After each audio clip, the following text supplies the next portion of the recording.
That 3-month-old baby was tied to the edge of a bridge, about to lose its life. But before the worst could happen, a millionaire appears to save him. But just when everything seemed to be going right, the millionaire is pushed and... Comment. What do you think will happen?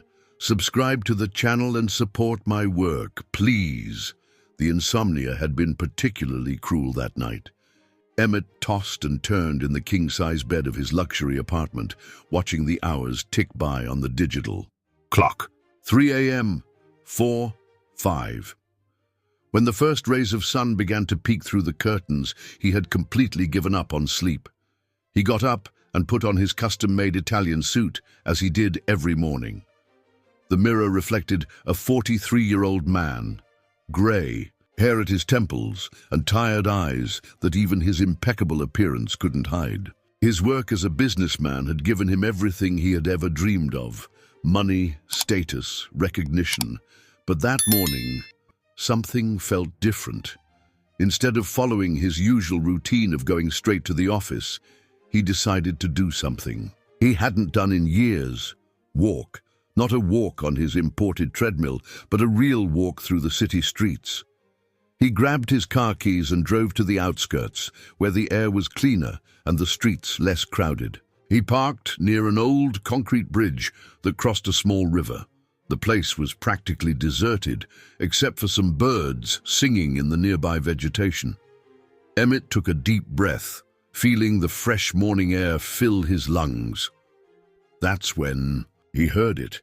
At first he thought it was just his imagination, a distant cry, almost imperceptible. But as he walked across the bridge, the sound became clearer. It was a baby crying. His heart raced as his eyes found the source of the sound. There, tied precariously to the edge of the bridge with a thin rope, was a baby who couldn't have been more than 3 months old. The child was wrapped in a thin blanket, its little hands waving in the air as it cried. Emmett felt the blood run cold in his veins. The rope holding the baby was poorly secured, threatening to come loose at any moment. One wrong move, and the child would fall into the river a few feet below. Without thinking twice, he approached. Carefully, his Italian shoes slid on the damp concrete as he tried to keep his balance. He was almost reaching the baby when he felt a violent push in the back. The impact made him stumble forward, his hands instinctively grabbing the railing of the bridge. For a terrifying moment he thought he would fall. When he regained his balance, he turned quickly to face his assailant. That's when he saw her. A young woman, no more than in her early 20s, with dark hair, completely disheveled and dirty, torn clothes. She was walking in circles, muttering incomprehensible words, her hands shaking as she gestured at the air. "He needs to go, needs to go," the voices said. "He needs to go," she muttered, without seeming to really notice Emmett's presence, or the dangerous situation she had put the baby in. The businessman immediately realized that something was very wrong. The woman was clearly not in her right mind. Her eyes, although red from crying so much, had a distant, lost look. She continued her circular movement, alternating between muttering and letting out small, anguished cries. Emmett knew he needed to act fast. The baby was still crying, and the rope seemed to be getting closer and closer to coming loose. With a calculated movement, he approached the child again, this time keeping an eye on the disturbed woman. His hands were shaking as he untied the knot in the rope. The baby was freezing, its skin slightly bluish due to the morning cold. As soon as he managed to free him, Emmett pulled him close to his chest, protecting him with his own jacket. The woman, upon seeing this, let out a sharp scream and began to advance toward him. Her eyes, once empty, now shone with a frightening intensity. "No, he needs to go." The voices said he needs to go. Emmett didn't wait to see what she would do next. With the baby safe in his arms, he began to run towards his car. He could hear the woman's screams behind him, but he didn't dare look back. With trembling hands, he managed to open the car door and get in. The baby was still crying, but seemed calmer now that he was warm. Through the rearview mirror, Emmett saw the woman standing in the middle of the bridge, her screams now transformed into desperate sobs. He started the car and sped towards the nearest hospital, his heart still pounding erratically in his chest. The baby in his arms was so small, so fragile. How could anyone do something like that to such an innocent creature? As he drove, he couldn't get the image of that woman out of his head. There was something in her eyes, in her desperation, that disturbed him deeply. It didn't seem like an act of malice, but rather the result of something much more complex and unsettling. What Emmett didn't know, as he headed to the hospital with that little one in his arms, was that his life was about to change completely. That morning, which had begun as just another sleepless night, would be the start of a journey that would transform not only his destiny, but that of many others. The hospital was buzzing when Emmett pushed through the emergency room doors with the baby in his arms. His elegant clothes, now crumpled and dirty, contrasted with the sterile environment of the place. A nurse rushed towards him as soon as she saw him, her eyes widening as she realized the child's condition. "Please, he needs help," Emmett said, his voice betraying the nervousness he felt. "I found him tied to a bridge. There was a woman. She wasn't well." The medical team acted quickly, taking the baby to an emergency room. Emmett tried to follow them, but was stopped by an older nurse, who gently led him to a waiting area. "I need you to tell me exactly what happened," she said, grabbing a notepad. As he recounted the morning's events, Emmett felt his throat tighten. The image of the baby tied to the bridge, the woman's lost look, it all seemed even more surreal now under the fluorescent lights of the hospital. The nurse listened attentively, making occasional notes and nodding her head. "I'm going to notify the relevant authorities," she informed him after hearing the whole story. "Could you please wait? They will certainly want to talk to you." The next few hours passed in a blur. Emmett cancelled all his meetings for the day, something he had never done before. His cell phone rang incessantly, but he barely registered the calls.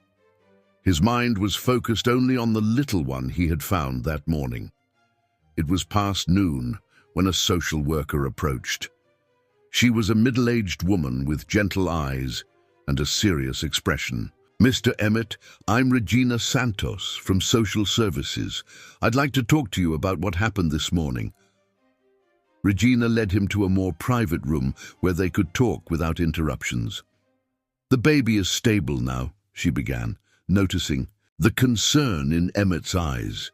"He's dehydrated and has mild hypothermia, but he'll make a full recovery. It's a boy, about 3 months old." Emmett felt immense relief upon hearing those words, but his concern soon turned to another aspect of the situation. "What about the woman? Has anyone found her? She clearly needed help." Regina adjusted her glasses and consulted some notes in her file. "Yes, she was found still on the bridge and brought here. She's being treated in the psychiatric ward right now." She paused before continuing. "Her name is Irina. She's 22 years old. And she's the baby's mother." The revelation hit Emmett like a punch to the gut. That troubled young woman was the child's mother. How was that possible? Regina, noticing his shock, continued explaining. Irina had been missing for 3 months since the baby's birth. She developed a severe case of postpartum depression that escalated into a state of deep mental instability. No one knew her whereabouts until today. The social worker opened a file and showed Emmett an old photo of Irina. In it, a beautiful and smiling young woman looked at the camera, her eyes bright and full of life. It was hard to believe that this was the same person he had found on the bridge. "What's going to happen to them now?" Emmett asked, his voice full of concern. "Irina will be hospitalized for psychiatric treatment. As for the baby..." Regina paused, her eyes filling with sadness. "We haven't located any family members who can take care of him. The father is unknown, and Irina's relatives refuse to take responsibility." The silence that followed was heavy. Emmett thought about the little one he had rescued, so helpless and alone in the world. The idea that he would be sent to a foster home made his heart ache in a way he couldn't explain. Is there any chance I could visit him?" he asked, surprising even himself with the request. Regina studied him for a moment as if trying to understand his motivations. "Well, technically visits are not allowed except for family members, but considering the circumstances..." She paused thoughtfully. "Maybe I can make an exception." Minutes later, Emmett found himself in the pediatric ward, watching the baby through the glass of the incubator. He was clean now, dressed in a hospital gown, and sleeping peacefully. A whirlwind of emotions washed over Emmett as he watched the gentle rise and fall of the small chest. A nurse approached silently. "His name is Elijah," she informed him, consulting the medical chart. "He's responding well to treatment. He's a little fighter, Elijah." The name echoed in Emmett's mind. Suddenly, that anonymous baby he had rescued had an identity, a story, however tragic it may be. And without Emmett realizing it, he had already won a special place in his heart. As he watched Elijah sleep, an idea began to form in his mind. It was something completely out of character for him, something the Emmett of yesterday would never consider. But the Emmett of today, the man who had held that baby in his arms and felt the desperation of his mother, couldn't simply turn his back and get on with his life. He left the hospital that night with a decision made, even if he didn't yet know exactly how to carry it out. He would find a way to help Irina and Elijah, even if it meant completely changing his structured and solitary life. On the way home, he passed by the bridge where it had all happened. The place seemed different now, as if it held a dark secret. The rope that had tied Elijah was still there, swaying gently in the night breeze. Emmett felt a shiver run down his spine as he thought about what might have happened if he hadn't decided to take that morning walk. Upon arriving at his luxury apartment for the first time in years, he felt out of place. The expensive furniture, the artwork on the walls, it all seemed empty and meaningless compared to what he had experienced that day. He sat in his favorite armchair and stayed there, lost in thought, until the sun began to rise again.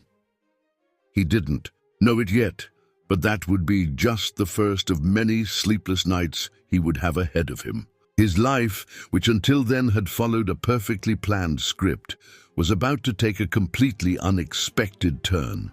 And, curiously, for the first time in a long time, Emmett didn't feel afraid of this change. The next morning, Emmett woke up to the doorbell ringing insistently. He had fallen asleep in the armchair, still wearing the dirty suit from the day before. When he opened the door, he found his secretary, Mariana, with a worried expression on her face. "Mr. Emmett, what happened? You've never missed a meeting before, let alone failed to answer my calls. Everyone's worried." She was holding a folder full of documents that needed his urgent signature. Emmett invited her in, and for the first time in 5 years working together, shared something personal. He told her about the baby on the bridge, about Irina and her condition, about how he couldn't get that situation out of his head. Mariana listened to everything in silence, her eyes filling with tears. "You need to see this," she said, turning on the television. It was a news report about what had happened. The images showed the bridge, interviews with people from the hospital, speculation about the case. Emmett felt his stomach churn when he saw that they had managed to get images of Irina being taken to the ambulance, her face contorted in an expression of deep anguish. "I need to go back to the hospital," he said, getting up abruptly. "Mariana, can you reschedule my meetings? And please, no interviews or statements to the press." At the hospital, the atmosphere was different from the day before. There were reporters at the entrance, trying to get more information about the case that was moving the city. Emmett managed to enter through a side entrance, thanks to the help of Regina, the social worker. "I'm glad you came back," she said, leading him through the corridors. There have been some things we need to talk about. Regina led him to her office and closed the door. We've got more information about Irina's story, she began, opening a folder on the table. The situation is even more complex than we imagined. According to the records, Irina had been a bright student, worked as an assistant in an accounting office, and had plans to go to college. Everything changed when she got pregnant. The child's father, upon learning of the pregnancy, simply disappeared. Abandoned and without family support, Irina began to show signs of depression, even during the pregnancy. She lost her job in the 8th month of pregnancy, Regina continued. The boss claimed that her performance had dropped significantly. Without a salary, she could no longer pay the rent for the small apartment where she lived. She was evicted. 2 weeks after Elijah was born, Emmett felt his heart clench more and more with each new detail of the story. And her family, how can they simply turn their backs? Regina sighed heavily. Irina's parents are simple people from the countryside. They have 5 other children to raise and, according to them, can't carry this burden anymore. Those were their words. She closed the folder with a gesture of frustration. I tried to argue, explain the situation, but they were adamant. And how is she? Can I see her? She's sedated most of the time. The doctors have diagnosed a severe case of postpartum psychosis, aggravated by the abandonment and extreme stress she's been living under. Regina paused. But there's something you need to know. In the moments when she's more lucid, she asks about the baby. She cries a lot, says she didn't want to hurt him, that the voices forced her to. Emmett felt a lump in his throat. The image of that young woman, so lost and frightened on the bridge, wouldn't leave his head. And what about Elijah? How is he? Regina's face softened a little. He's recovering well. Actually, she hesitated for a moment. There's something I need to discuss with you. Since we haven't found any family willing to take temporary custody, Elijah will have to be placed in a foster home as soon as he's discharged. No. The word came out of Emmett's mouth before he could think. There must be another solution. Well, Regina studied him for a moment. There's the possibility of temporary guardianship by third parties. But it's a complex process that requires a series of evaluations and legal commitments. I want to try. Again, Emmett surprised himself with the firmness of his own voice. What do I need to do? The next few hours were spent filling out forms and discussing requirements. Emmett discovered that he would need to undergo psychological evaluations, home visits, and prove that he was able to adequately care for a baby. But none of that discouraged him. I need to make it clear, Regina warned, that this would only be temporary. The goal is for Irina to recover and be able to resume caring for her son. Would you be willing to invest so much effort knowing that you'll have to give Elijah back when that moment comes? The question caught Emmett off guard. He hadn't thought about it. His initial impulse had been just to prevent the baby from going to a foster home. But now, confronted with this reality, he realized that he needed to be honest with himself. I don't want to take anyone's place, he replied, after a moment of reflection. I just want to give them a chance. Irina needs time to recover, and Elijah needs a safe place to wait for her. I can provide that.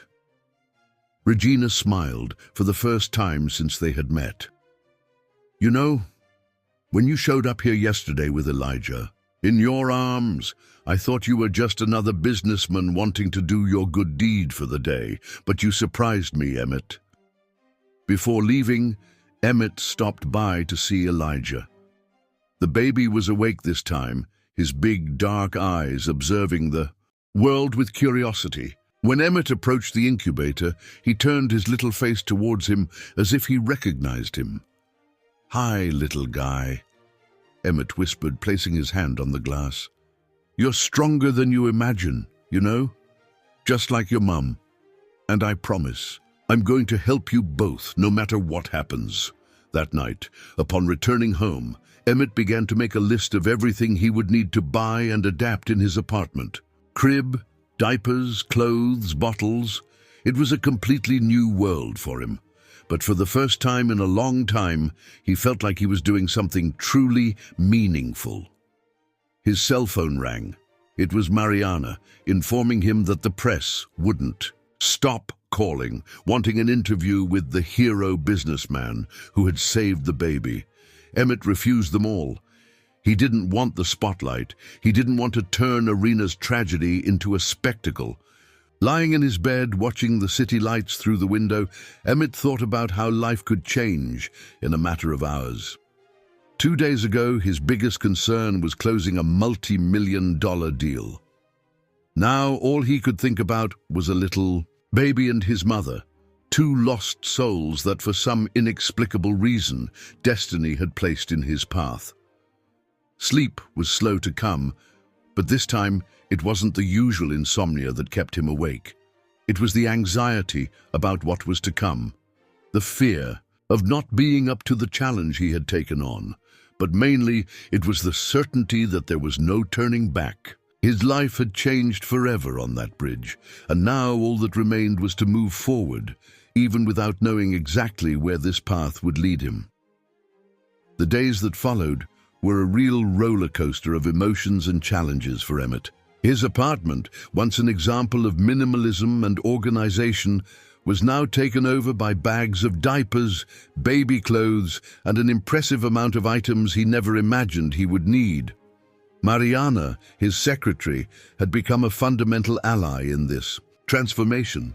She not only reorganized his entire schedule to accommodate visits to the hospital and meetings with social services, but also helped him research baby care and choose essential items. "Are you sure you don't want to hire a full-time nanny?" she asked, while helping to assemble the crib in the room that used to be his office. "I know you plan to work from home most of the time, but taking care of a baby alone isn't easy." Emmett paused for a moment, holding a piece of the crib in his hands. "For now, no, I want to try to do this myself. Of course, I'll need help at times, but..." He hesitated, searching for the right words. "I feel like I need to build that bond with Elijah, you know?" The truth is that Emmett was scared. Each visit to the hospital made him question whether he was prepared for this responsibility. He watched attentively as the nurses changed diapers, gave bottles, made Elijah burp. He tried to absorb every detail, every tip, every recommendation. Regina, the social worker, appeared frequently to monitor his progress. On her last visit, she brought news about Irina that left him even more apprehensive. "She's having good days and bad days," Regina explained, sitting on Emmett's sofa. "The doctors have managed to adjust her medication, and she's more lucid. But that also means she's starting to process everything that happened, and it's not easy." Emmett felt his heart clench. "Does she know that I'm offering to take care of Elijah?" Regina nodded slowly. "Yes, I talked to her about it yesterday. It was intense." She paused, as if carefully choosing her next words. "Irina cried a lot. She said she was a terrible mother, that she didn't deserve a second chance, that maybe Elijah would be better off without her." "That's not true," Emmett protested, feeling a wave of protectiveness for the young woman he barely knew. "She was sick, needing help, and no one was there for her." "That's exactly what I said," Regina agreed. "But it will take time for her to believe it. The trauma and the guilt are very deep." She took something from her file. "Actually, Irina wrote something for you. She asked me to deliver it." It was a simple note, written on a sheet of notebook paper. The handwriting was shaky but legible. "Mr. Emmett, I don't know how to thank you for what you're doing for my son. I know I don't deserve this kindness, not after what I did. The voices are no longer here, and now I can clearly see the horror of what almost happened. Please, take good care of my little Elijah. He is all I have in the world, even though I don't deserve to have him.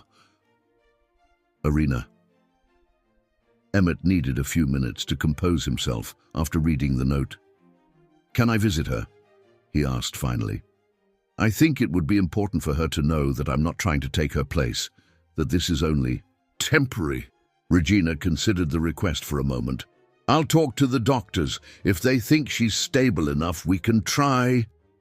The authorization came a few days later. Emmett mentally prepared himself for the meeting, but nothing could have prepared him for the reality.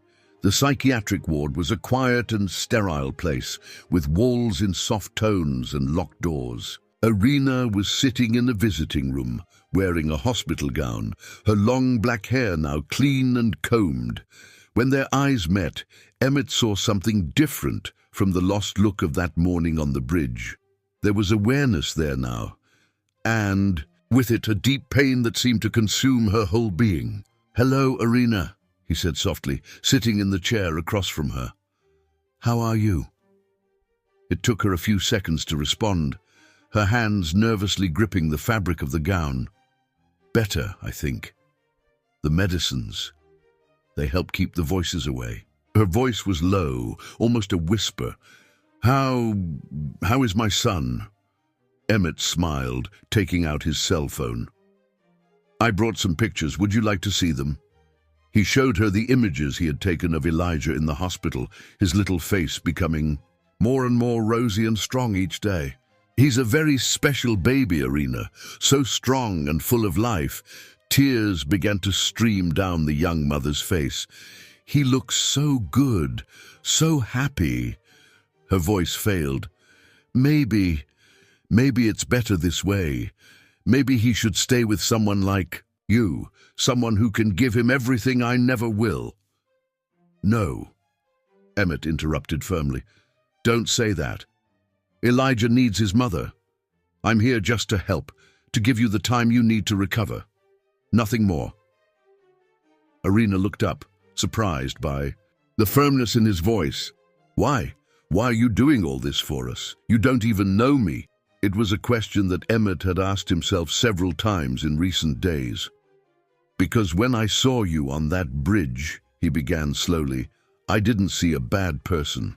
I saw someone who was suffering, who desperately needed help, and maybe I also needed something like that in my life. Something that would make me remember that there is more in the world besides contracts and meetings." The conversation continued for almost an hour. Irina told him about her life before pregnancy, her dreams of going to college, the abandonment of Elijah's father. She talked about how the depression was installing silently as the voices began to arise, first as whispers, then louder and more insistent. "They said he was in danger, that I needed to protect him." Her voice trembled as she recalled that the only way to save him was... She couldn't complete the sentence, the tears returning in full force. Emmett felt an urge to hug her, to say that everything would be all right, but he knew he needed to maintain a certain distance.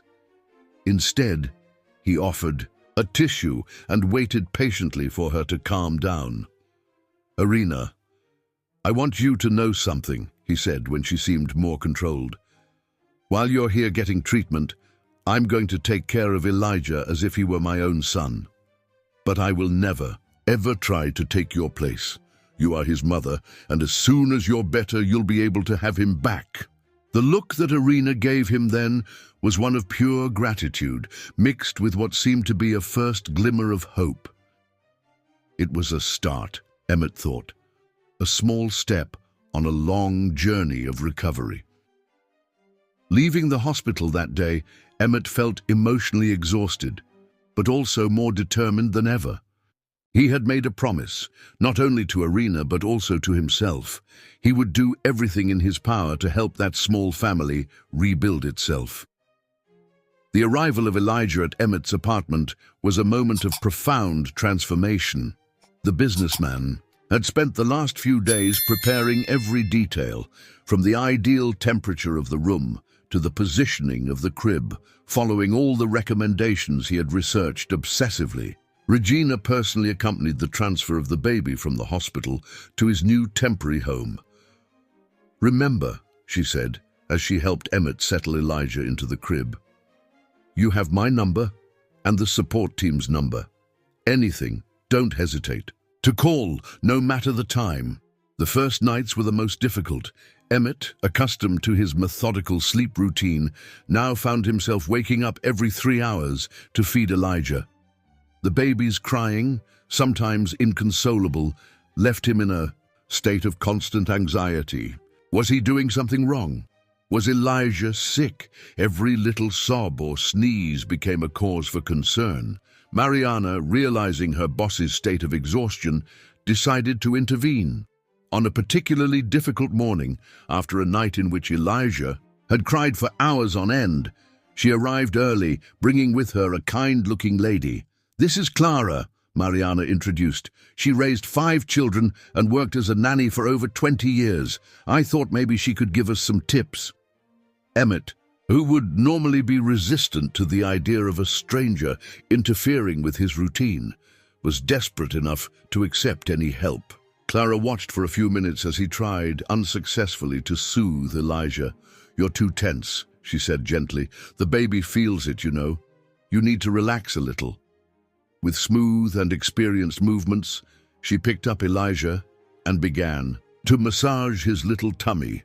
"See, he has colic. It's normal at this age."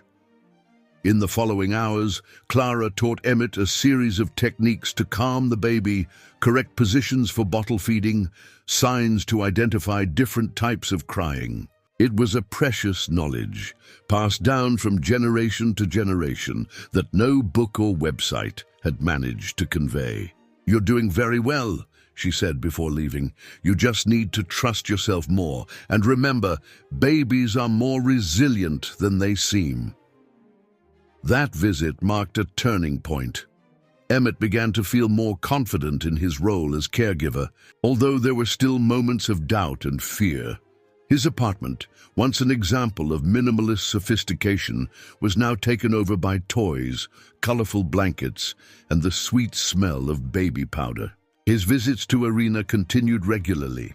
At each meeting, he brought new photos and videos of Elijah, sharing small moments and progress.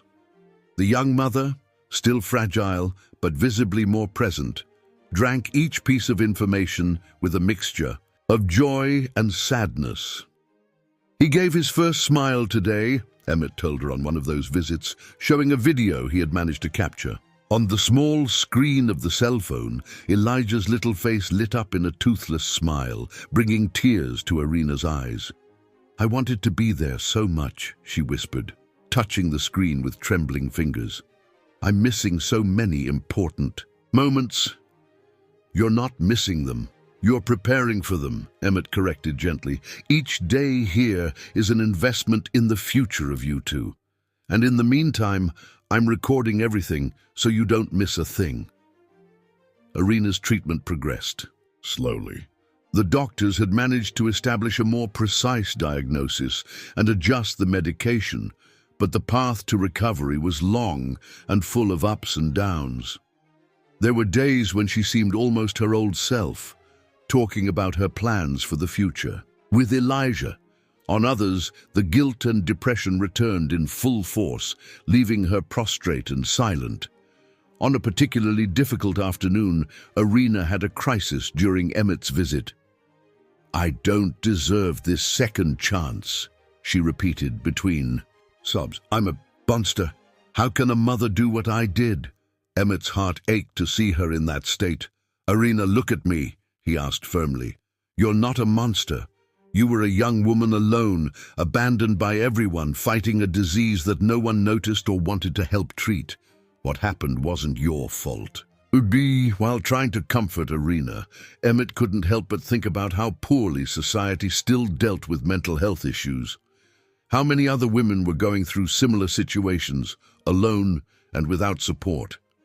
Irina's story could have had a tragic ending if he hadn't decided to take that morning walk. Back at the apartment that night, Emmett watched Elijah sleep in his crib. The baby had grown so much in the last few weeks, his increasingly defined features resembling Arena's. His little hands moved during sleep, sometimes letting out small sighs of contentment.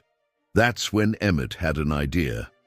The next day, he requested a meeting with Regina to discuss a proposal that had been maturing in his mind. "I want to help create a support program for mothers in vulnerable situations," he explained. "Something that offers not only financial assistance, but also psychological and social support, so that no other Arena has to go through what she went through." Regina listened attentively as he detailed his plan. He would use his contacts and resources to establish a network of professionals and volunteers, create a welcoming space, offer courses and job opportunities. "It's an ambitious project," she commented when he finished. "It will require a lot of time and dedication. Are you sure you want to take on this responsibility?" Emmett looked at Elijah, who was playing on his activity mat, and smiled. "You know, Regina, before I met Arena and Elijah, I lived only for work. I thought success was measured by the size of the bank account or the number of deals closed. Now I know there are much more important things." That night, while preparing Elijah's bottle, Emmett reflected on how his life had completely changed in such a short time. His days were now a mixture of business meetings by video conference, often interrupted by cries or laughter from the baby, diaper changes, visits to the hospital, and planning for the new project. It was an exhausting routine, completely different from the organized and predictable life he led before. But for the first time in a long time, he felt like he was doing something truly meaningful. Each smile from Elijah, each small progress from Arena was a confirmation that he was on the right track. What Emmett didn't know yet was that destiny held more surprises and challenges. His commitment to Arena and Elijah would be tested in ways he could never imagine, forcing him to question not only his decisions, but also everything he thought he knew about love, family, and redemption. Emmett's project to help mothers in vulnerable situations was beginning to take shape, but not without facing obstacles. On a particularly hectic morning, while trying to feed Elijah and participate in a video conference simultaneously, he received a call that would change the course of events. "Mr. Emmett?" Regina's voice sounded tense on the other end of the line. "We need to talk urgently. There has been a complication with Arena." Emmett's heart froze. In recent weeks, Arena had shown significant progress in her treatment. What could have happened? "She tried to escape from the hospital last night," Regina continued, her voice heavy. "She was determined to see Elijah. When they found her, she was in a state of profound agitation, repeating that she needed to protect her son from something." Emmett felt the blood run cold in his veins. "Is she okay? Did she hurt herself?" "Physically, she's fine, but—" Regina made a painful pause. "The doctors had to increase her medication. She had a severe relapse, Emmett. She's having hallucinations again." The news hit Emmett like a punch to the gut. After so much progress, how could this be happening? He cancelled all his appointments for the day and rushed to the hospital, leaving Elijah in Mariana's care. The psychiatric ward seemed darker than ever. Arena was in an observation room, sedated. Through the glass, Emmett could barely recognize the young woman who, in recent weeks, had begun to show signs of her old personality. "What happened?" he asked the doctor in charge, Dr. Roberto, a gentleman with graying hair and a tired expression. "We believe it was a combination of factors," he explained. "Arena was progressing well, but that also means she was more aware of everything that happened. The guilt, the longing for her son, the fear of not being a good mother, all of that was accumulating." The doctor consulted his notes before continuing.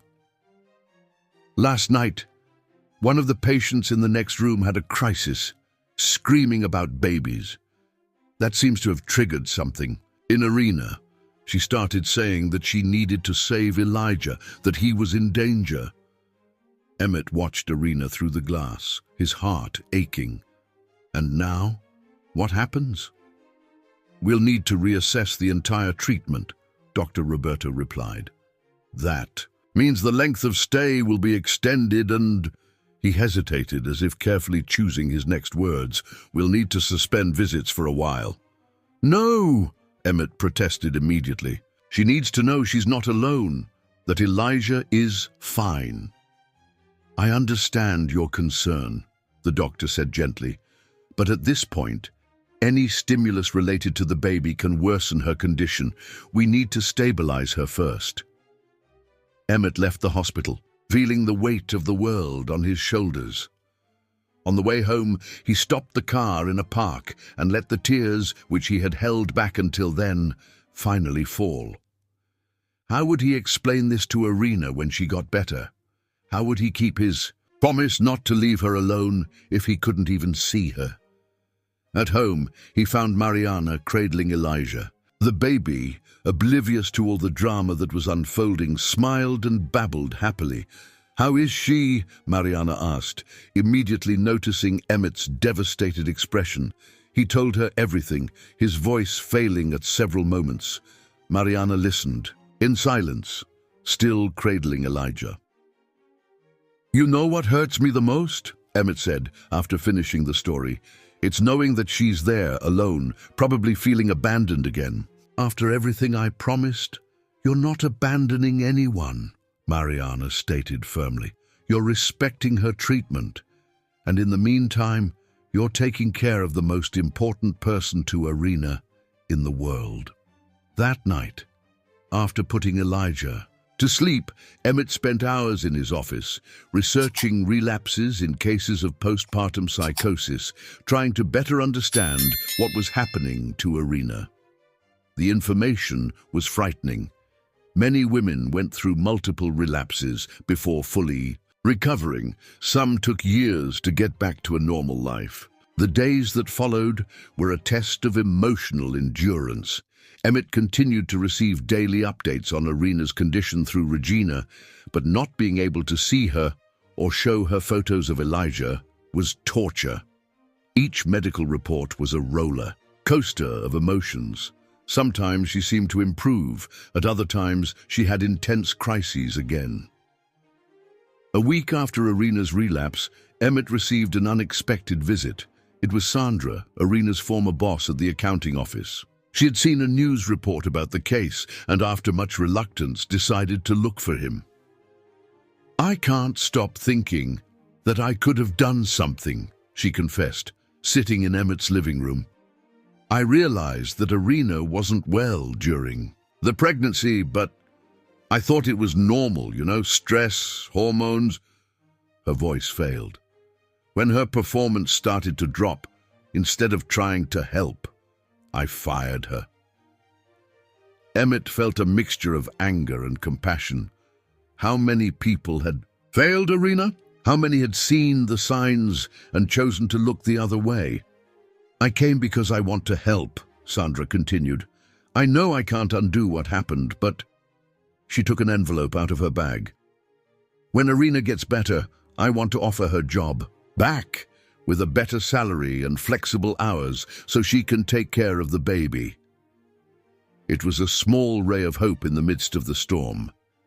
Emmett thanked Sandra and promised to keep in touch. That visit made him realize that, even in the darkest moments, there was still room for redemption and second chances. The project for the support center for mothers continued to advance, now with even more urgency. Emmett had secured a building that would be renovated to house the project, and professionals from various fields had already volunteered to help.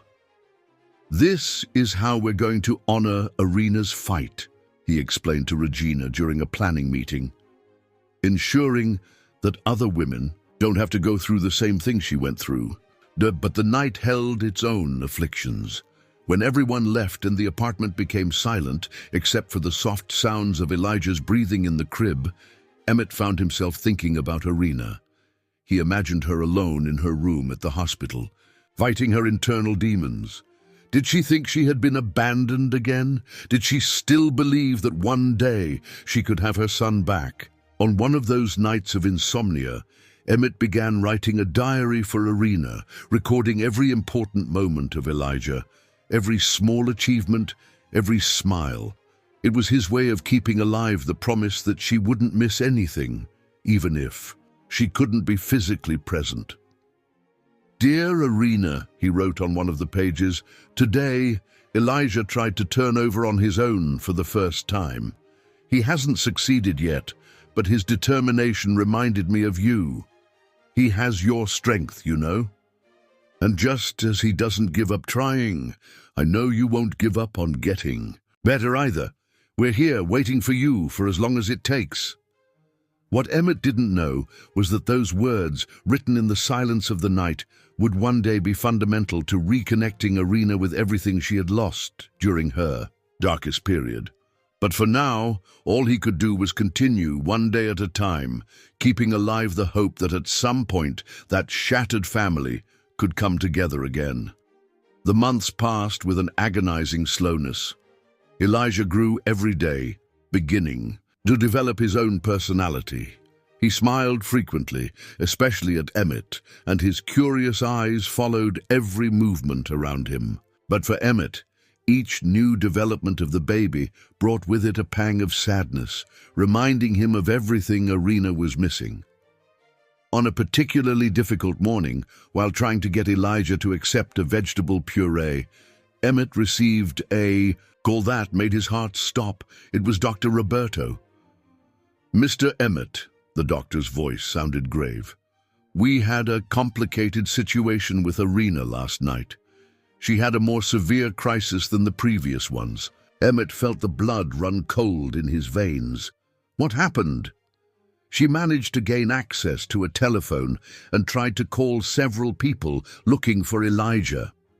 When the nurse found her, she was in a state of profound agitation, saying that she needed to save the baby from bad people who wanted to take him away forever." The guilt hit Emmett like a punch to the gut. Was he one of those bad people in Irina's disturbed mind? Was he, even unintentionally, contributing to her suffering? "We need to be honest here," Dr. Roberto continued.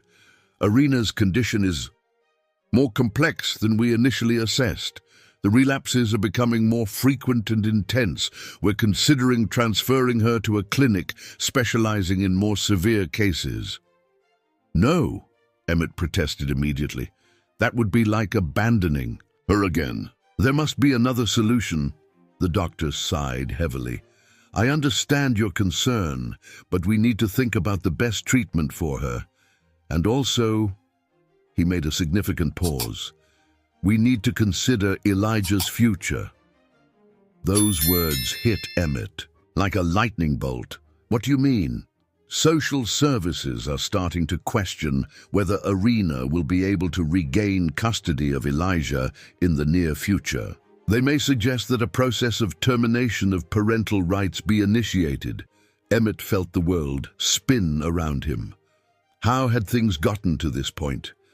How would he allow them to take away from Irina the only thing that kept her fighting? "I'm not going to let that happen," he declared firmly.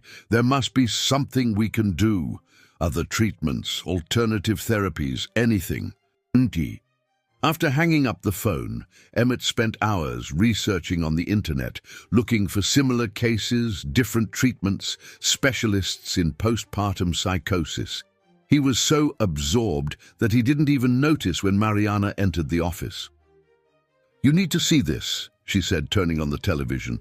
It was a report about the support center for mothers that Emmett was building. The story showed the building under renovation and interviewed some volunteers. But what caught his attention was a statement from a young mother who had overcome postpartum depression. "If I had had help from the beginning," she said, "maybe I wouldn't have hit rock bottom. What was missing was someone who understood, who didn't judge me, who helped me see that I wasn't alone. Those words lit a light in Emmett's mind. Maybe that's what Irina needed. Not just medication and therapy, but a support network of people who really understood what she was going through. With a new determination, he began to make calls. He contacted specialists in maternal mental health, support groups, mothers who had overcome similar situations. One of those calls connected him with Dr. Helena Mendez, a psychiatrist specializing in severe cases of depression and postpartum psychosis. "Irina's case is complex," said Dr. Helena after analyzing the entire history, "but it's not impossible. I've seen equally severe cases that have had a full recovery. The secret is to find the right approach." The doctor suggested a complete change. In treatment, in addition to medication, Irina would need intensive therapy, groups of support groups, and above all, an environment that made her feel safe and welcome. "The problem is that each relapse makes her feel more guilty, more inadequate as a mother," explained Dr. Helena. "It's a vicious cycle that we need to break." Emmett spent the next few days reorganizing everything. He managed to get authorization to transfer Irina to the clinic where Dr. Helena worked. The place was different from the traditional psychiatric hospital. It had green areas, living spaces, and a more humanized approach to treatment. But the most significant change was yet to come. One afternoon, while watching Elijah play with his colorful blocks, Emmett had an idea that could change everything or completely destroy the fragile balance they had managed to build. "I need to talk to you," he said to Regina when she came to do her weekly follow-up visit. "I have a proposal, but it will need a lot of articulation and professional support." Regina listened attentively as he explained his plan. When he finished, she remained silent for several minutes, clearly weighing all the risks and possibilities. "It's risky," she said finally, "very risky, but..." She looked at Elijah, who had fallen asleep on the activity mat. "It may also be exactly what Irina needs to recover." The following days were of intense preparation. Emmett completely transformed. One of the rooms in his apartment, following all the guidelines of Dr. Helena. He hired a nurse specializing in mental health to be present 24 hours a day. Installed discreet but efficient security systems. The hardest part was convincing all the professionals involved. Many were against it, arguing that the risk was too great. Others feared the legal implications if something went wrong. But gradually, with the support of Dr. Helena and Regina, the resistance was overcome. "We're not talking about a common home hospitalization," Emmett explained during a meeting with the medical team. "We're creating a controlled environment where Irina can begin to reconnect with her son safely and under supervision." The plan was bold: to bring Irina to live in his apartment, where she could be close to Elijah, but with all the necessary professional support. She would have her own space, completely adapted to her needs, and the approximation with the baby would be done gradually and controlled. "If it works," said Dr. Helena, "it can be a fundamental step for her recovery, seeing that her son is, well, that he hasn't been abandoned, that there is still hope, but if it goes wrong..." She didn't need to complete the sentence. Everyone knew the risks. A relapse in these circumstances could be catastrophic. But Emmett was willing to try. He had promised Irina that he would not abandon her, that he would do everything to keep her connected with Elijah. It was time to honor that promise, even if it meant risking everything. What Emmett didn't know was that his decision would trigger a series of events that would test not only his determination, but also his ability to keep his own emotions under control. The line between helping Irina and getting too involved with her recovery was beginning to become dangerously thin. The day of Irina's transfer arrived laden with apprehension. Emmett had barely slept the night before, checking every detail of the room prepared for her countless times. The walls had been painted in soft tones, the windows equipped with discreet protective screens, and every potentially dangerous object had been removed. Rosa, the nurse specializing in mental health, that Emmett had hired, arrived early to make the final adjustments. "Remember," she said while organizing the medications in a locked cabinet, "in the first few days, contact with Elijah will be extremely limited and always supervised. We can't risk an emotional overload." Mariana had taken Elijah to spend the day at her house, following the guidelines of Dr. Helena. The idea was that Irina would have time to adapt to the new environment before any contact with the baby. When the ambulance arrived, Emmett felt his heart race. Irina was different from the last time he had seen her. Thinner, with deep, dark circles under her eyes, but her eyes seemed more present. She walked slowly, supported by Dr. Helena, observing everything around her with a mixture of curiosity and apprehension. "Welcome, Irina," Emmett said softly, maintaining a safe distance as he had been instructed. "I hope you feel comfortable here."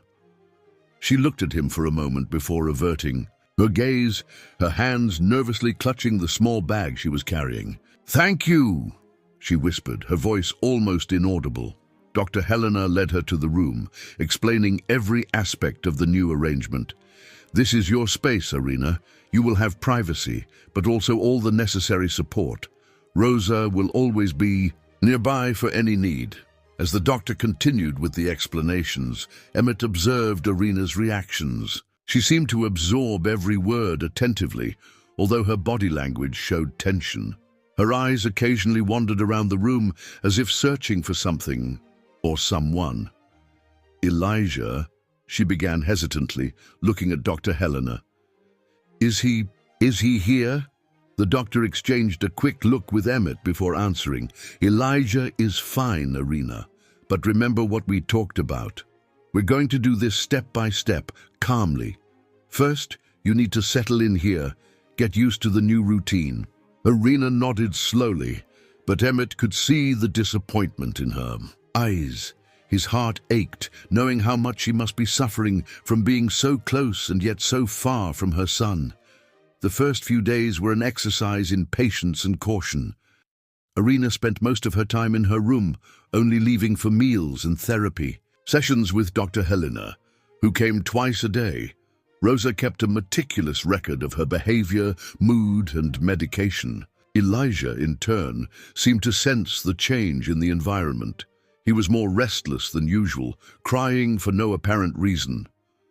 Emmett divided himself between trying to maintain the baby's routine and monitoring Irina's progress, always alert for any sign that things might be getting out of control. On a particularly difficult night, Emmett woke up to the sound of footsteps in the hallway. He found Irina standing at the door of Elijah's room, which was locked according to the security protocol. She wasn't trying to open it, just stood there, one hand resting on the wood, crying silently. "Irina!" he called softly, not wanting to scare her.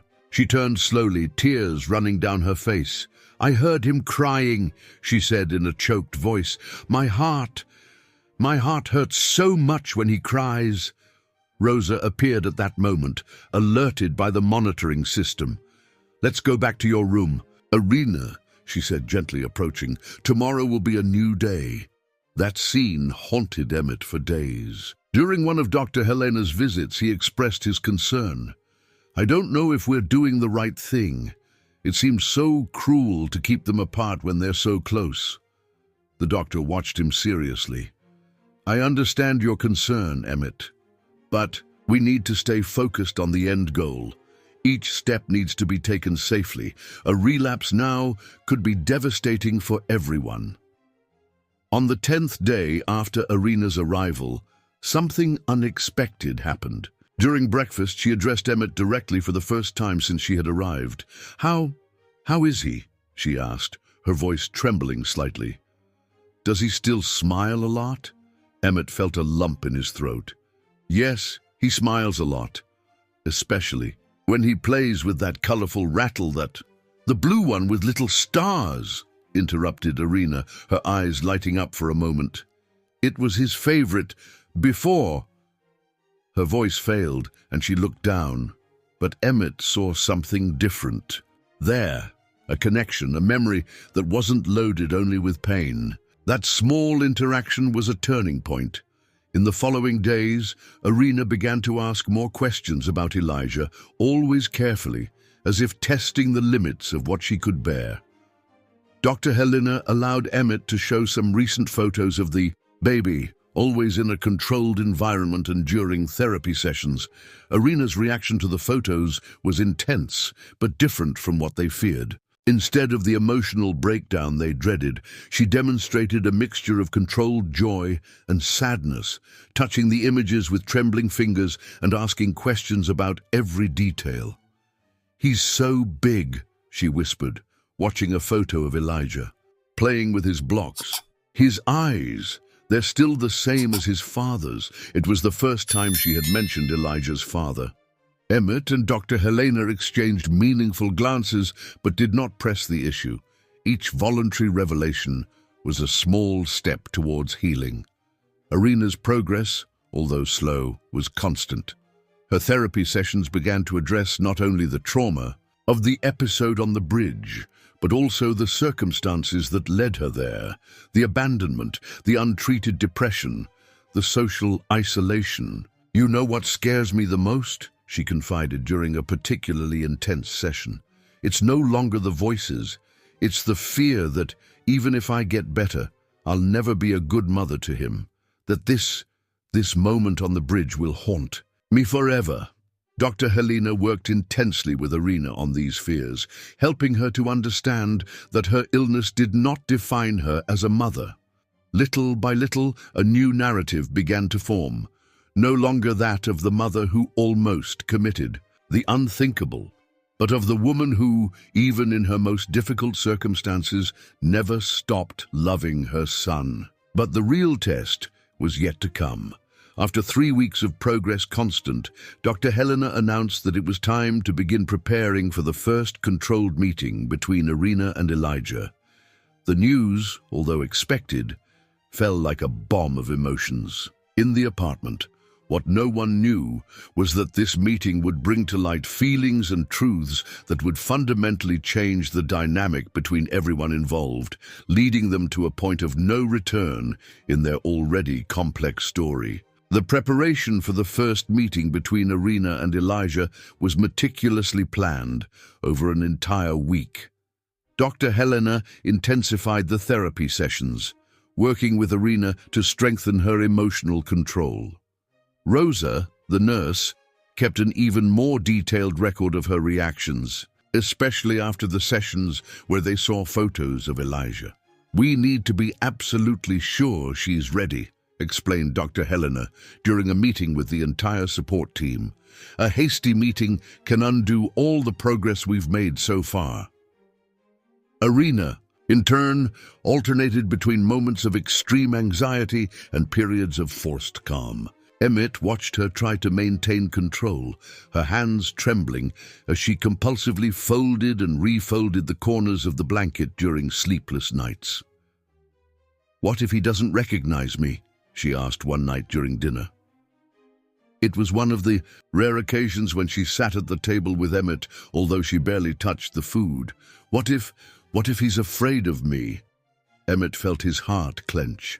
"Elijah is a very perceptive baby, Irina. He feels when people love him, and no one loves him more than you." The words seemed to touch something deep within Irina. She raised her eyes, meeting Emmett's for the first time in days. "You've been so good to him, to both of us.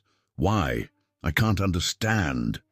The question caught Emmett off guard. For a moment he himself questioned his motivations. Why had he gotten so involved? Why didn't he simply hand Elijah over to the authorities that day and get on with his life? Maybe I needed this too," he replied finally.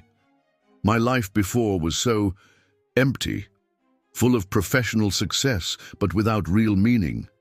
You and Elijah showed me that there is something more important."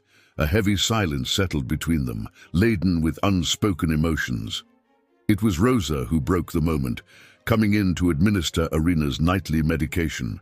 On the eve of the scheduled meeting, the tension in the apartment was palpable. Dr. Helena had chosen the living room as the ideal location, a neutral but familiar environment for Elijah. All potentially dangerous objects had been removed, and discreet cameras had been installed for monitoring. "The meeting will be brief," instructed the doctor. "No more than 15 minutes. Irina will be sitting on the sofa, and Rosa will bring Elijah to her. Emmett and I will be present, but we'll keep our distance to give space to the bond between mother and son." That night, Emmett had difficulty getting Elijah to sleep. The baby seemed to feel the different energy in the environment, being more agitated than usual. As he rocked him, Emmett found himself whispering, "Tomorrow is a very important day. Little one, you're going to meet someone who loves you more than anything in the world." The morning arrived with an atmosphere of apprehension. Irina had barely slept, her dark circles more pronounced than usual. Her hands trembled so much that Rosa had to help her get dressed and comb her hair.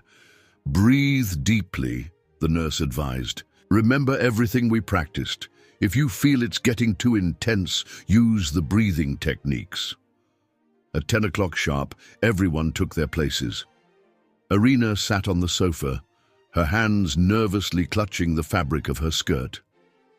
Dr. Helena positioned herself discreetly in a corner, ready to intervene if necessary. Emmett stood near the door, his heart beating so hard he thought everyone could hear it.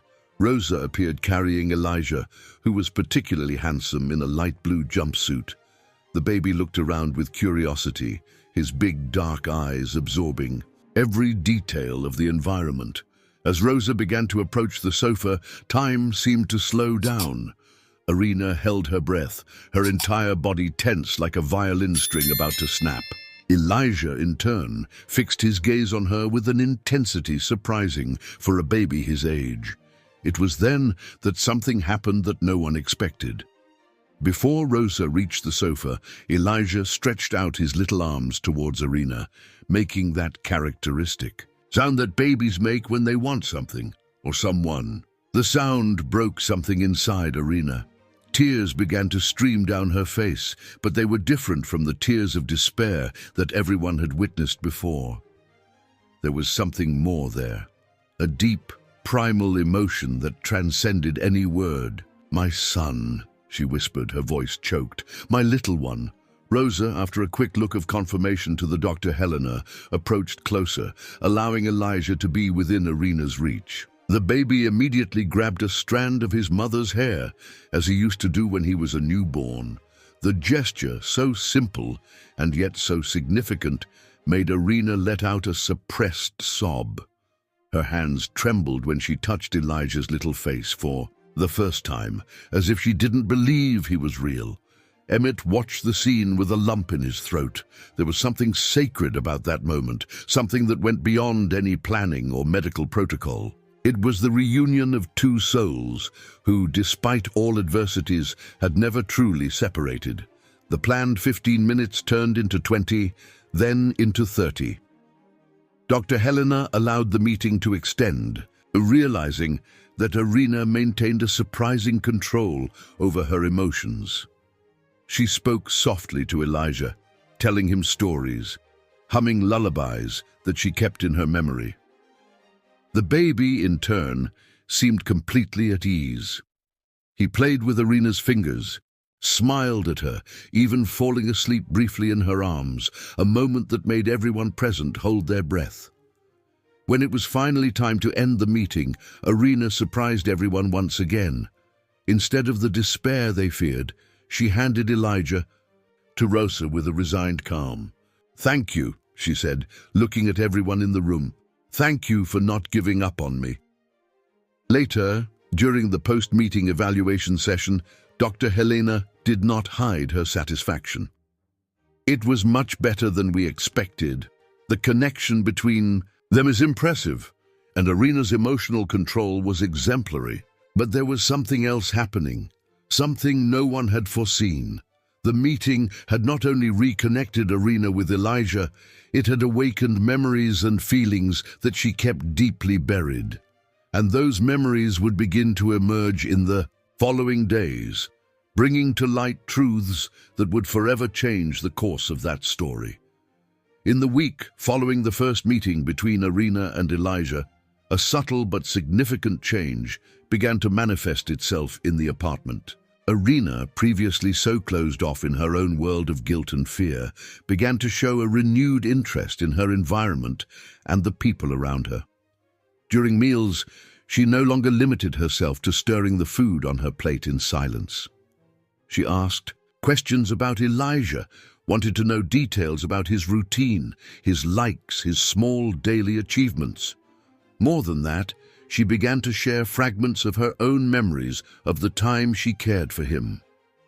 "He always loved bath time," she commented, one morning while listening to the joyful sounds of Elijah playing with water in the bathroom. In the first few weeks, it was the only time he was completely calm. Her voice failed for a moment, and Emmett realized that she was struggling to continue. But then the voices started, saying that I could hurt him, that it wasn't safe, that I... Rosa, who was always attentive, approached immediately with a glass of water and Irina's medications. But to everyone's surprise, she refused with a gentle gesture. "It's okay," she said, breathing deeply, as she had learned in the therapy sessions. "I need to talk about this. I need to understand. Remember." Dr. Helena, when informed about this episode, saw it as a promising sign. "Irina is beginning to process her traumas," she explained during one of her visits. "It's an important step, albeit a painful one." The meetings with Elijah, now happening 3 times a week, gradually became longer and more natural. The baby showed a special joy in the presence of his mother, as if, in some way, he recognized in her something familiar and deeply important. It was during one of those meetings that Irina began to reveal more about her past. She was playing with Elijah on the rug in the living room, under Rosa's discreet supervision, when she suddenly became very quiet, watching her son with a different intensity. "He has his father's eyes," she said softly, more to herself than to others. "The same eyes that made me believe in empty promises." Emmett, who was working on his notebook in a corner of the room, looked up, surprised. It was the first time Irina had voluntarily mentioned Elijah's father. "Miguel," she continued, still absorbed in her son's features. "He was a teacher at the school where I worked cleaning to pay for the prep course. Always so kind, so attentive. Or at least I thought he was." Her hands trembled slightly as she adjusted Elijah's clothing, but her voice remained controlled. "When I told him I was pregnant, he changed completely. He said I was trying to ruin his life, that he was married, had a reputation to uphold." The revelation hit Emmett like a punch to the gut. That man had not only abandoned Irina, he had deceived her from the beginning, taking advantage of her youth and vulnerability. "I tried to look for him after Elijah was born," she continued, silent tears streaming down her face. "Not for me, but because I thought my son deserved to know his father. He threatened me, said that if I kept insisting, he would make me lose my job." Rosa made a move to interrupt the account, concerned about Irina's emotional state, but Dr. Helena, who had arrived silently during the conversation, gestured for her to wait. "That's when everything started to fall apart," Irina whispered. "The despair, the loneliness, the voices.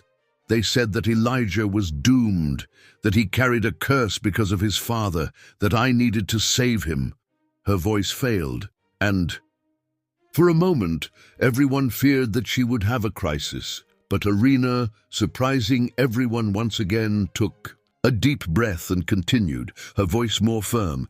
"Now I know that the voices were just the echo of my own fear and abandonment. They weren't real. What is real is the love I feel for my son."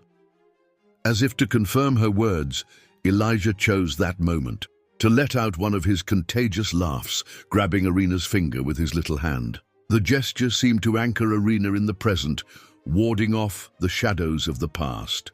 Dr. Helena took advantage of that moment of lucidity for a therapeutic intervention.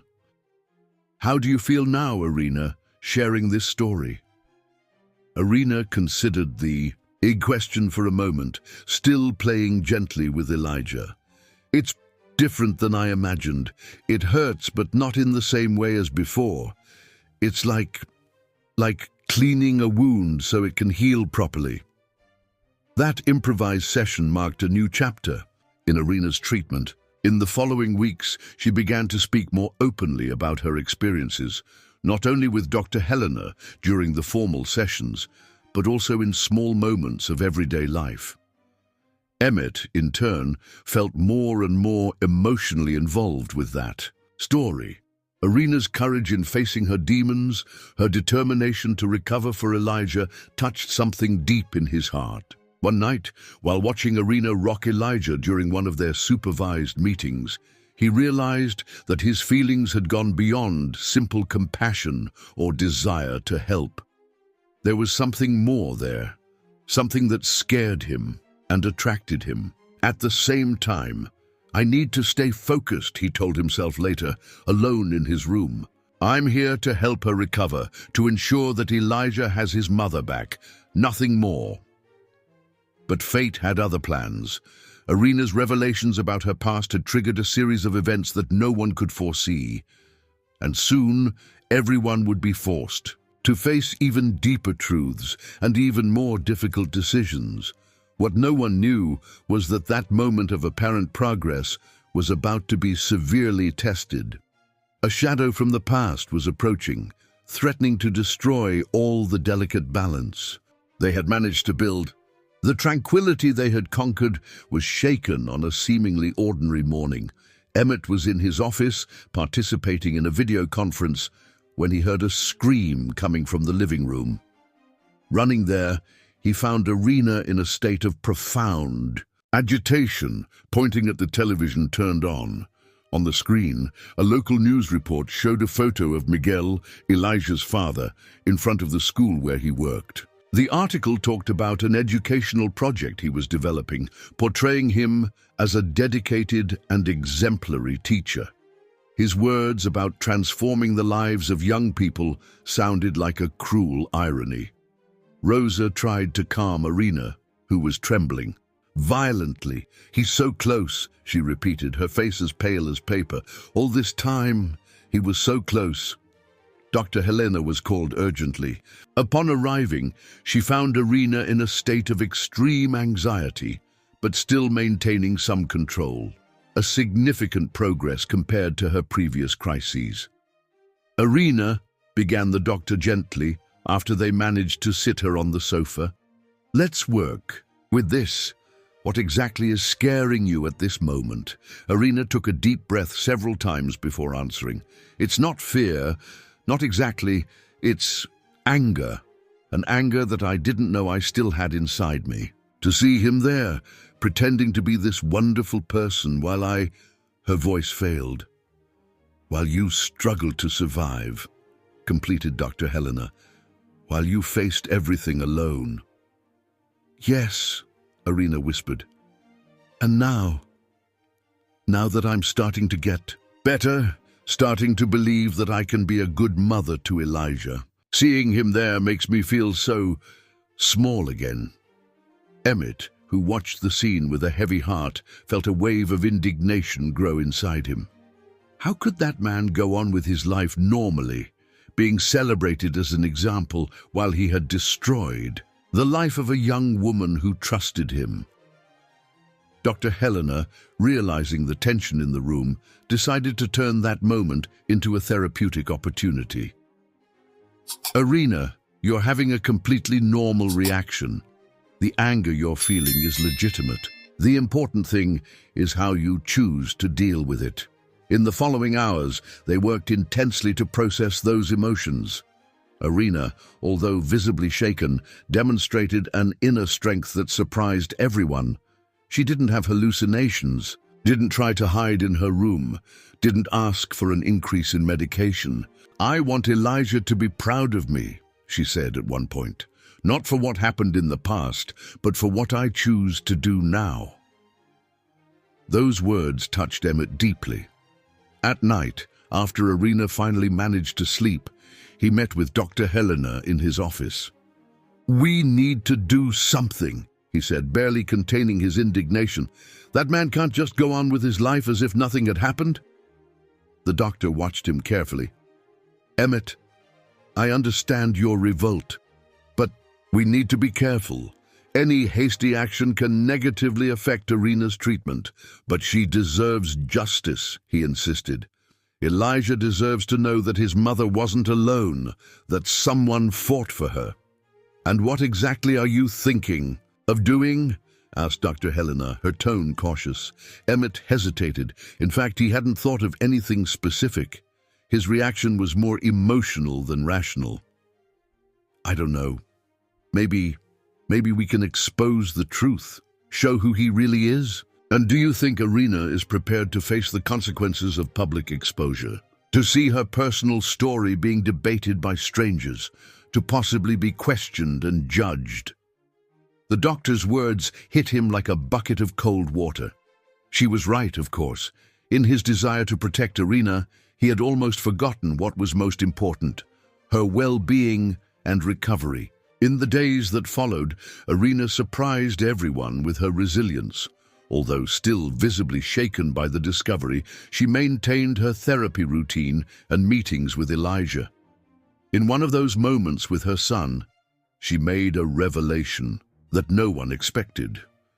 "You know," she said while watching Elijah play with his colorful blocks, "for a long time I thought I needed an explanation from Miguel, a justification for what he did. But now I realize that nothing he says will change what happened. What matters is what I choose to do from here on out."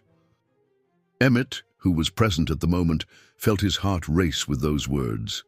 There was a maturity there, a strength that went beyond simple medical recovery. Irina was truly transforming, finding her own voice. But not everything was progress. The nights became particularly difficult. Irina had frequent nightmares, waking up scared and calling for Elijah. Rosa, always vigilant, was there to calm her down, but everyone could see that something deeper was happening. "It's like a door has been opened," explained Irina during a session with Dr. Helena. "It's no longer just the memories of the bridge, of the hospital. It's all the small humiliations, all the moments when I felt powerless and alone." The doctor nodded understandingly. "It's normal for those memories to come to the surface now that you're stronger to deal with them, but you don't need to face them all at once." It was during one of those difficult nights that something unexpected happened. Irina had had a particularly intense nightmare, and Emmett, hearing her sobs, couldn't stay away. He found her in the kitchen, where Rosa was trying to get her to drink a calming tea. "Can I stay with her for a bit?" he asked the nurse. Rosa hesitated, but something in Emmett's gaze made her agree, although she remained nearby. "Do you want to talk about the nightmare?" he asked softly, sitting at the table. Irina held the cup of tea tightly, as if seeking support in its warmth. "It wasn't exactly a nightmare. It was a memory of the day I found out I was pregnant. I was so scared, but also happy, you know. I thought that when I told Miguel, he would be happy too, that we would be a family." Her voice failed, and Emmett had to restrain the urge to hold her hand. "You deserved that, Irina. You deserved to have someone by your side." "And now I do," she said, raising her eyes to meet his. "You, Dr. Helena, Rosa, you are more family to me and Elijah than Miguel ever was." Those words, spoken with such simplicity and truth, created a moment of deep connection between them. For an instant, all the barriers, patient and caregiver, recovering mother and temporary guardian, seemed to disappear. It was Rosa who broke the moment, gently reminding that it was time for Irina's medicine. But something had changed, something subtle but significant, a mutual understanding, a recognition that the bonds that had created went beyond their initial circumstances.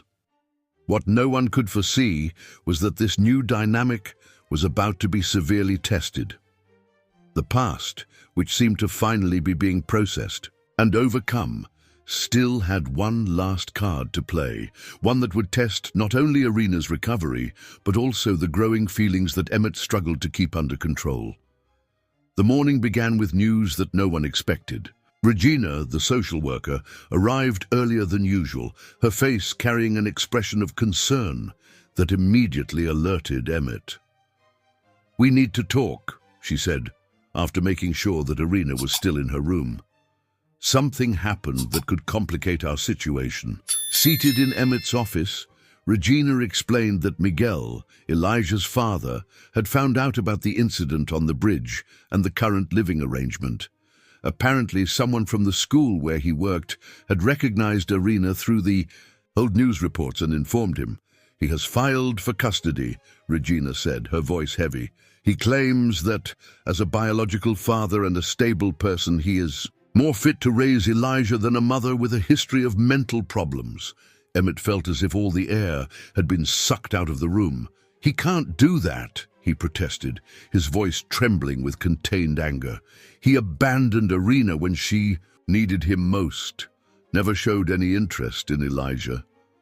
"Legally, he can," Regina interrupted gently, "and his argument about Irina's mental condition, as cruel as it is, can carry significant weight in court."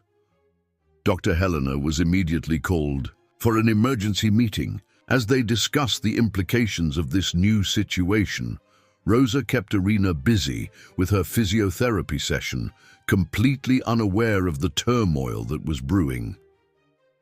"We can't hide this from her," stated Dr. Helena, after hearing all the details. "Irina has shown surprising strength in recent weeks. Trying to protect her from this reality can be more harmful than beneficial." "But how are we going to tell her?" questioned Emmett, running his hands through his hair in a gesture of frustration. "She's finally progressing, finally starting to reconnect with Elijah." "Precisely for that reason," replied the doctor. "Irina is no longer the same person we found on that bridge. She has tools now, she has support. Our role is to help her face this in a healthy way." The conversation with Irina was scheduled for that afternoon, after her regular meeting with Elijah. The team decided it would be best to let her have that moment of connection with her son before receiving the news that could shake her world again. During the meeting, Emmett couldn't take his eyes off the scene that unfolded before him. Irina was sitting on the rug with Elijah, reading a children's story. Her voice, once so hesitant, now flowed naturally as she made different voices for each character, eliciting delightful laughter from the baby. How could someone want to separate that mother from her son? How could Miguel, who had never shown the slightest interest in Elijah, now try to destroy this bond that was being so carefully rebuilt? When it came time to tell her, everyone gathered in the living room. Irina, still smiling after the time with Elijah, immediately realized that something was wrong. "What happened?" she asked, her smile gradually disappearing. "Why are you all here?" Dr. Helena took the lead, explaining the situation as clearly and directly as possible. As she spoke, everyone watched Irina closely, prepared for any reaction. To general surprise, Irina remained extraordinarily calm. Her face had lost color, and her hands trembled slightly, but her voice was firm when she finally spoke. "He wants to take my son away from me," she said, not as a question, but as a statement. "After all this time, after all the harm he has done to me, now he wants to take away the only good thing I have in life." "Irina," began Regina gently, "we're going to fight this. You've made so much progress in treatment. You've shown an incredible commitment to your recovery." "It's not fair," Irina interrupted, and for the first time her voice trembled. He destroyed me, made me believe that I was special, that he loved me, and then treated me like I was garbage. And now that I'm finally rebuilding myself." It was then that something extraordinary happened. Instead of disintegrating into a crisis as everyone feared, Irina stood up, her eyes shining with a fierce determination. "I'm not going to allow it," she declared, her voice gaining strength. "I'm not going to let him do that to us. If he wants a fight, I'm going to give him a fight. But this time I'm not alone." Emmett felt his heart swell with pride and admiration. This was not the same Irina he had found on that bridge, lost and broken. This was a woman who had found her inner strength, who was willing to fight for what was rightfully hers.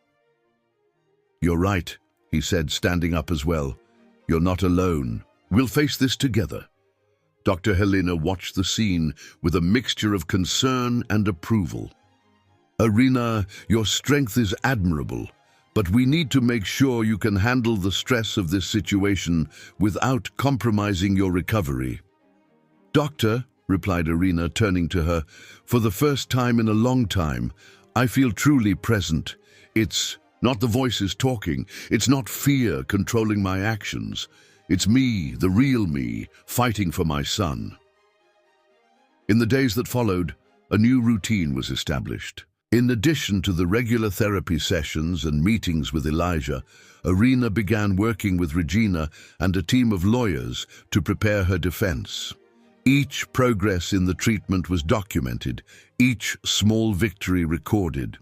Emmett, in turn, felt more and more emotionally involved. Seeing Irina fighting with such dignity and courage only intensified the feelings that he was trying to keep under control. But now was not the time for that. Elijah and Irina needed him focused, strong, ready to help in the battle that was to come. What no one could foresee was that this battle would be just the beginning. Fate still reserved one last twist, one that would test not only Irina's newfound strength, but also the deep bonds that had formed between them all. The news of the legal battle reached the press faster than they expected. In a matter of days, the story of Irina and Elijah was back in the newspapers, but this time with a different angle. The sensationalist headlines that previously focused on the baby of the bridge now explored the drama of the custody dispute. Miguel, taking advantage of the situation, began to give interviews, painting himself as a repentant father who only wanted a chance to do the right thing. His wife, an elegant and articulate woman, appeared by his side, talking about how they could offer a stable environment for Elijah. "How can he do this?"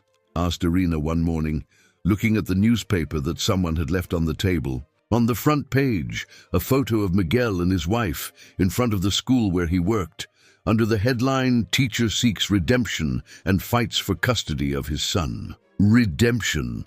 Her voice trembled with indignation. He doesn't even know what color his own son's eyes are, never changed a diaper, never spent a sleepless night. Emmett, who watched the scene with a heavy heart, approached carefully. "Irina, you don't need to read this. These people don't know the real story. But that's exactly why I need to read it," she replied, surprising him. "I need to know what we're facing. I can't hide from reality, not anymore." Dr. Helena, when informed about this episode, saw it as a positive sign. Irina is developing healthy coping mechanisms, she explained during a meeting with the team. Instead of letting herself be overwhelmed by panic or anger, she's channeling those emotions constructively. However, the battle was just beginning. The first hearing was scheduled for 2 weeks later, and the tension in the apartment was palpable. Irina dedicated herself even more diligently to her recovery, determined to prove that she was fit to care for Elijah. "I need to record everything," she said to Emmett one night after putting Elijah to sleep, a privilege that she was now allowed under supervision. "Every moment, every progress, every smile of his. I want the judge to see that I'm not just a woman with mental problems. I'm a mother who is fighting to get better for her son." Emmett watched, admired how Irina maintained her composure even in the most difficult moments. When Miguel's lawyers sent a report questioning her mental capacity, she did not succumb to despair as everyone feared. "They can say what they want about my past," she declared during a session with Dr. Helena, "but they can't deny my present. They can't deny the love that Elijah and I share." It was during this period that something unexpected happened. Sandra, Irina's former boss, appeared at the apartment one afternoon, visibly nervous. "I saw the news," she said, sitting in the living room with Irina and Emmett, "and I can't stay silent. I need to tell what I know about Miguel." What Sandra revealed in the following hours left everyone shocked. Miguel had not only abandoned Irina, he had actively tried to destroy her reputation at work, spreading rumors about her behavior and pressuring Sandra to fire her. "He showed up at the office several times," Sandra said, her voice laden with guilt, "said that Irina was unstable, that she was making up stories about him, that it was better for everyone if she was removed. And I believed him. I regret it so much." Irina listened to everything in silence, silent tears running down her face. When Sandra finished, she took a deep breath before speaking. "Thank you for telling the truth," she said simply. That means a lot to me." Sandra took her hands, squeezing them tightly. "I'm going to testify, Irina. I'm going to tell everything to the judge. It's not much, but it's the least I can do to try to fix the harm I helped cause." That night, after everyone had retired, Emmett found Irina on the balcony, looking at the city lights. She seemed lost in thought, but there was a serenity in her expression that intrigued him. "How are you?" he asked softly, joining her in the nocturnal contemplation. "You know what's the strangest thing?" she replied without taking her eyes off the horizon. "Hearing Sandra today, it should have left me angry with more hurt, but instead I felt free. Free. Yes." She turned to him, her eyes shining with a clarity that left him breathless. "Free, because finally someone confirmed that it wasn't all my imagination, that I wasn't crazy when I said that Miguel was trying to destroy me. It's like a last chain had broken." Emmett felt his heart race with her proximity, with the strength that emanated from her words. More than ever, he needed to control the urge to take her in his arms, to protect her from all the harm that the world had caused her. "You're amazing, you know." The words escaped before he could contain them. "Your strength, your determination. Sometimes I wonder who's really helping who here." Irina smiled, a genuine smile that lit up her face in a way he had never seen before. "We're a team, aren't we? You, me, Elijah. Even if in the end I have to follow my own path, I'll never forget what you did for us." Those words, although spoken with affection, hit Emmett like an arrow. Your own path? The idea of Irina and Elijah leaving his life caused a pain that he was not prepared to feel. "Yes," she replied softly. When I win this battle, when I prove that I can take care of Elijah alone, we'll have to find our own space, start our life over." The silence that followed was charged with unspoken emotions, with feelings that both struggled to keep under control. The night wind blew gently, bringing with it the distant crying of Elijah in his crib. "He's calling," said Irina, already turning to go inside. "I think it's time for his colic medicine." Emmett watched her leave, his heart divided between the admiration for the strong woman she had become and the growing fear of losing her, of losing them, forever.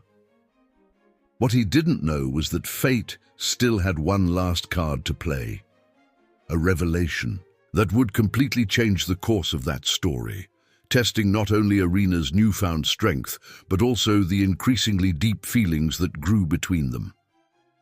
The day of the final hearing arrived with a tension almost palpable in the air.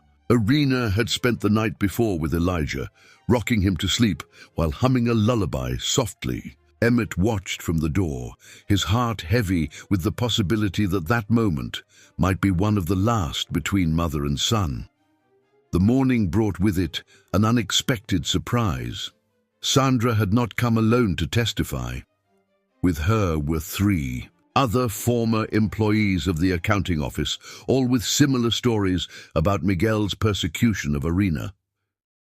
"We couldn't let her face this alone," said one of them, hugging Irina with tears in her eyes. "We stayed silent for too long."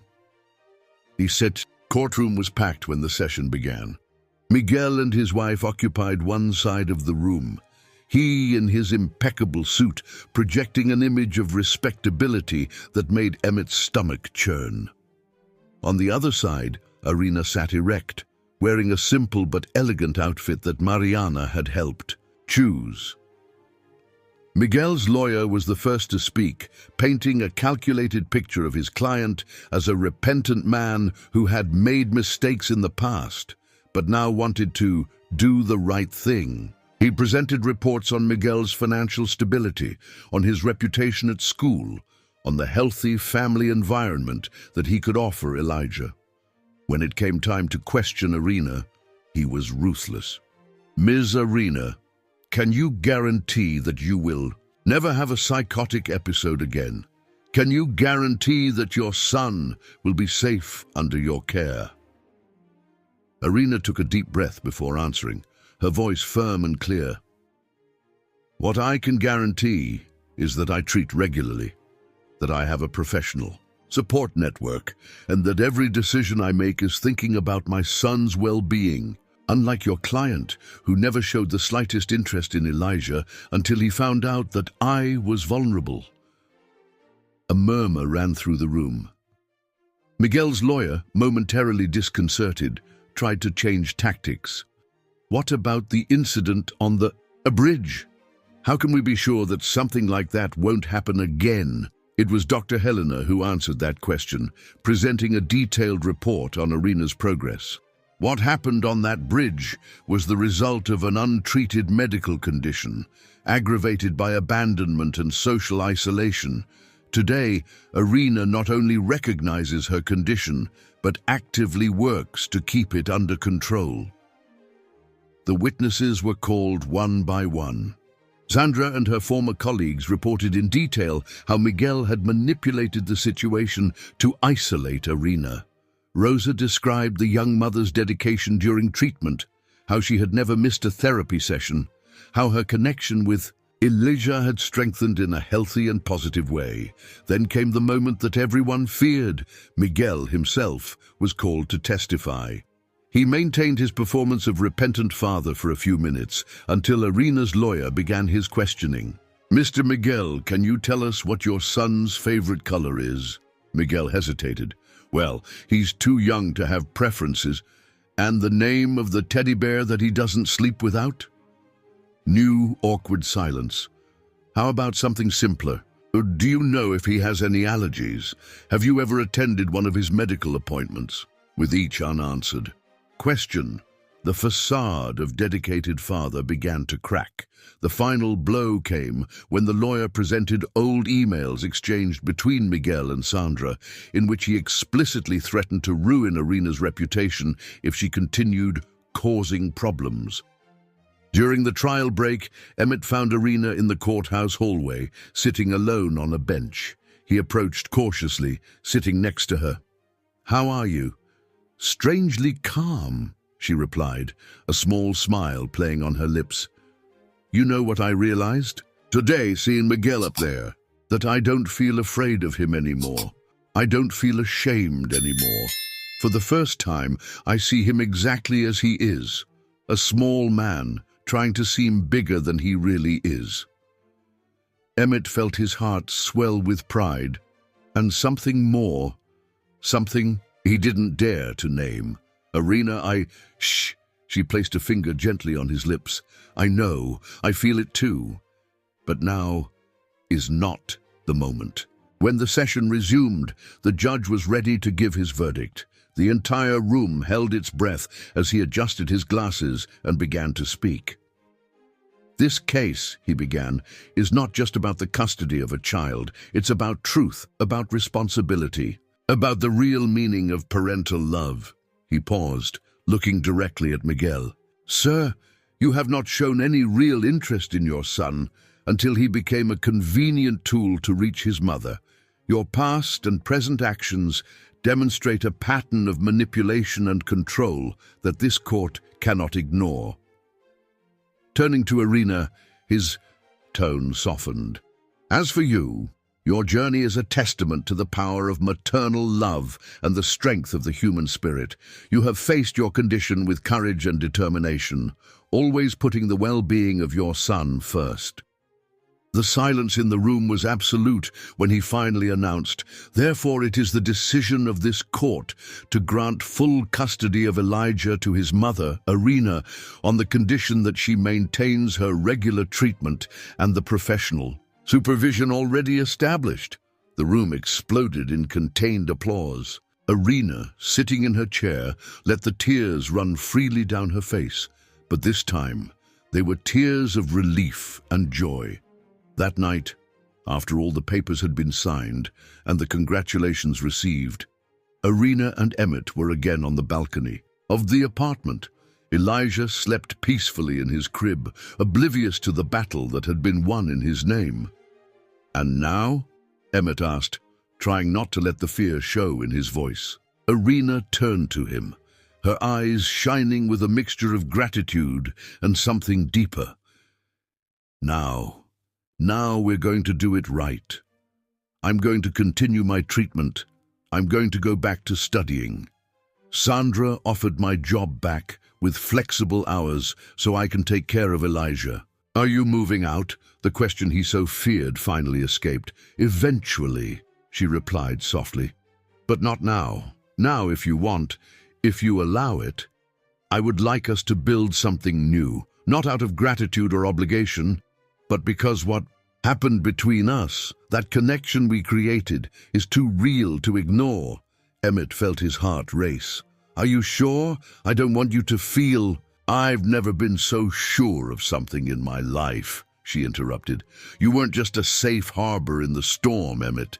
You were the first person who really saw me, not as a victim, not as a charity case, but as myself. And the more you saw me, the more I was able to see myself too." At that moment, under the starry sky, Emmett finally allowed himself to do what he had desired for so long. He pulled Irina into his arms, embracing her with all the love that had grown in his heart. She returned the embrace with equal intensity, and both knew that this was not an end, but a new beginning. From the next room came the soft sound of Elijah's laughter during sleep, as if even in his dreams the little one knew that his family, although different from what anyone could have imagined, was finally complete.